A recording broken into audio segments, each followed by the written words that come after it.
morning, viewers. Welcome to TechMag TV, and this is Morning News. My name is Nicole Madziwa, and joining me is my usual lovely co-host, Marvelous Shibagiri, and welcome once again to Morning News. And this program is brought to you courtesy of TechMag TV. Techers to the Sunday Mail. So from the Sunday Mail, the major headline there reads, Global Capitals back in Zim. Reproductive bill divides party. Still on the same paper, US 50 million agric equipment dug in SA. ED commands EU dialogue progress was the last headline from the Sunday Mail. And from the Daily News on Sunday, Trump's fires warning shots at ED and Zanu PF. And from the Daily News this morning, reform or suffer, ED and Zanu PF told. And from the Herald, NAST develops Zim's first trolley bus. Fresh pay hike for civil servants on the cards. And still on the Herald, minister sanctioning draws government's eye. And from the Newsday, we ain't moved by the march, EU and the US. Those were the major headlines from our local papers from Sunday and today this morning. So for now for the news in detail, I'll give this back to you. So from the Sunday Mail, we have the headline, Reproductive Bill Divides Party, and the story reads, the furor over the name to be adopted by personnel who teach sexual reproductive issues in schools as envisaged by Clause 14 of the Education Amendment Bill has split Parliament, with Senate expressing strong reservations on naming them sexual and reproductive health personnel. Senators argued that the use of the word sexual has negative connotations to local culture and could erode the country's moral fabric. It is recommended the amendment of the clause by scrapping the word sexual and. However, the National Assembly has rejected the amendment, which is bogged down passage of the bill. Speaker of the National Assembly, Advocate Jacob Mudenda, said a 90-day waiting period will be observed, after which the bill will be represented to President Emerson Mnangagwa. Of all the issues we have in the nation, we decide to have a debate on whether to call them, to use the word sexual. Well, I will reserve my comment there. Still on the same paper, global capitals back in Zim. That's still on the Sunday Mail. And the story reads, the push to remove sanctions imposed on Zimbabwe by the West is gaining traction after the African Union, China, Japan, and SADC diplomats around the world lent their voice for the embargo to be lifted. AU Commission Chairperson Mr. Musa Faki on Friday added diplomatic heft to SADC's efforts by calling for the immediate removal of the sanctions. It's a very interesting topic, actually. So by global capitals who are backing Zimbabwe, we mean China and Japan. Yes, those, absolutely. When you put it that way, now it's... Well, that's it. The headline is pretty misleading. Yeah, well, but hey, it's their friends, our friends, should I say. So, yeah, I mean...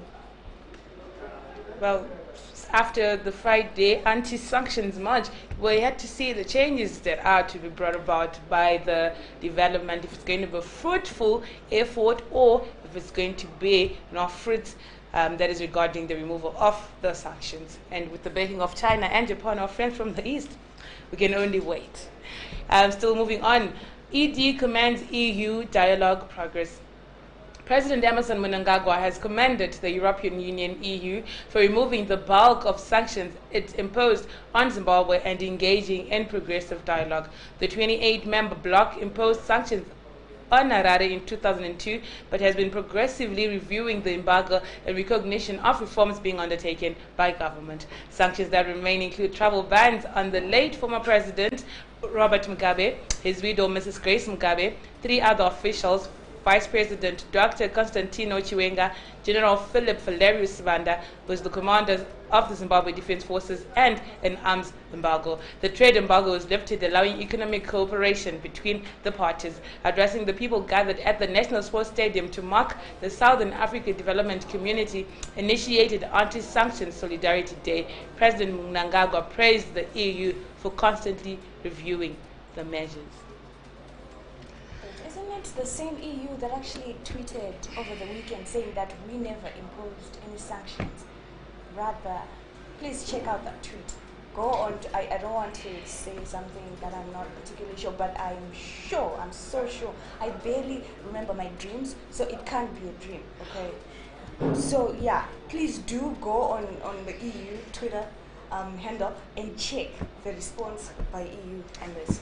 But isn't this the same gentleman who was saying Hatijili? Now he's also commending the EU. So now I'm confused because I was there at the National Sports Stadium.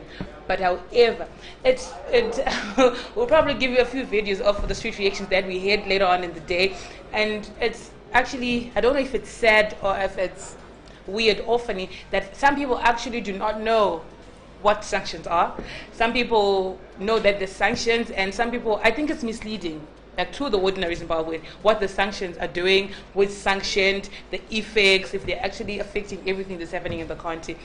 We are kind of misled in a way. I actually feel like as it Zimbabweans. also, as journalists in the country, also comes back to us because we haven't written much on sanctions. We just write the effect of illegal. You see, she doesn't even know why they are illegal sanctions. That means I'm not doing my job very well, and all those in the media fraternity who are not exactly, telling people what it is, why they're called illegal sanctions, and what are sanctions even to begin with. I don't think we really need to focus on them being illegal sanctions because we all know which particular publishing house decides to use that adjective with regards to the sanctions. But either way, like Nicola said, we really need to have a talk on this before we even decide on going to another match and giving the locals another public holiday.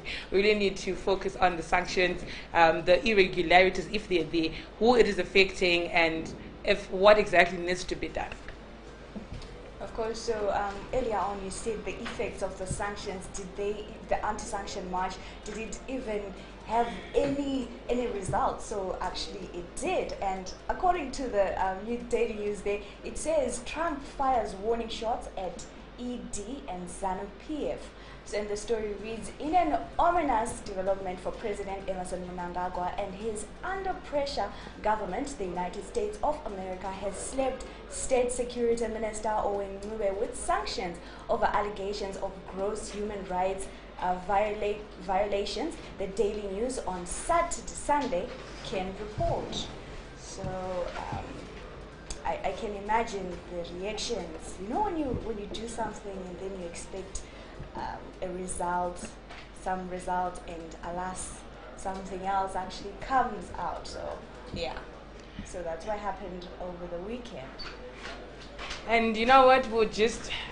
Well, it's sad for State Security Minister, Mr. Owen Ncube, and it's a plus one to the sanctions list. Of course. So I think since we had 141, now we have 142. It joins Lucy Grace and the late President Rob Mugabe. A very good morning to Emmanuel Nyokonda and Michael Chibondo. And Michael is saying, what is Trump saying to... Well, I can't use the exact word he used, but he's saying, what is Trump saying to ED? Trump is simply not moved. Yeah. That's all we can say. Trump is not moved, and I think the United States and the EU are still maintaining their positions. And if you were following, since like Nico had said, from Friday and over the weekend, the U.S. Embassy, from Thursday actually, the U.S. Embassy and EU have been tweeting, EU and Zimbabwe have been tweeting about shedding a bit more light regards the sanctions, and I'm sure they're also trying to demystify the idea that the locals have with regards to the sanctions. And now from the Herald, the headline reads, NAST develops Zim's first trolley bus. And the story in detail. The National University of Science and Technology, NUST, is developing Zimbabwe's first prototype electric bus, which it expects to improve the country's public transportation system. Alec Ngube, acting director of the NUST Innovation Hub, says the Faculty of Industrial and Manufacturing Engineering will be working with WISE Africa Technologies in a private-public partnership project that is set to introduce the latest technology of an integrated electric trolley train bus. And I quote, "We're so excited about it, and we hope that this project will quickly come to fruition as it will help solve some of the challenges we face as a country," he says. So from electric cars to... And yeah, I hope it's gonna be affordable to the public. I feel like I'm going to regret saying this. Probably it won't come through. Because we've been having issues even with the tape cards. Where's you woman of little faith? No, we've been having, guys, issues with the tape card. You know, where you're just supposed to just tap and get on the bus. And get on a bus. We're still lagging behind in a system where you need to just tap and get in the bus. But anyway, that's a story for another day, of course. I'm still on the Herald. Fresh pay hike for civil servants on the cards. Civil servants are like the celebrities in Zimbabwe. But anyway, the story reads, government is lining up another salary adjustment for civil servants to cushion them from the unwarranted price increases that business continued to effect.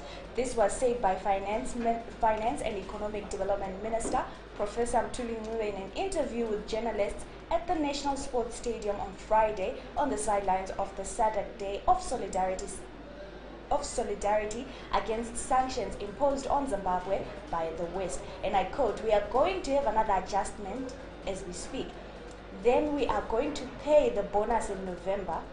So we are doing our best in gradually supporting civil servants," close quote, he said. A very good morning to Marshal Musiyiwa, who is saying it's better they add some embargo to Zanu PF top hierarchy. And Emmanuel is saying, "Torch newspaper to pay." Marshal, we have 141 people on the, now 142 if we include our Minister Ncube to that list. So, okay, but I totally hear and understand you. Are you happy with the civil servants issue? Well, we'll just see how much it's gonna be. I mean, probably it's like peanuts. Remember what happens when you give your workers peanuts. I rest my case. I won't go any further. And Emmanuel is replying to Marshall. He's saying in the diaspora they will feel the pinch like Mudenda. I feel for this office, the Zanu PF officials who leave Zimbabwe and go to like other countries, especially in the West. They haven't been receiving the hero's welcome or anything like that. But that's a story for another day. Moving on, still on the Herald, ministers sanctioning drones government are.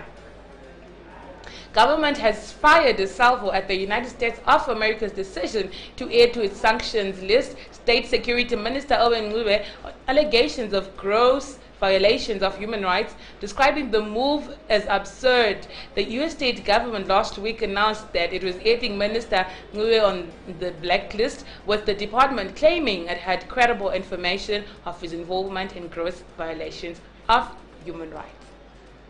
So it never rains but pours for the Zanu PF government and the top hierarchy. I'm sure even others who are not on the list are now worried that what if I'm the next, you just wake up and you're on the sanctions blacklist and you probably have your child in the US and when she graduates you can't go there.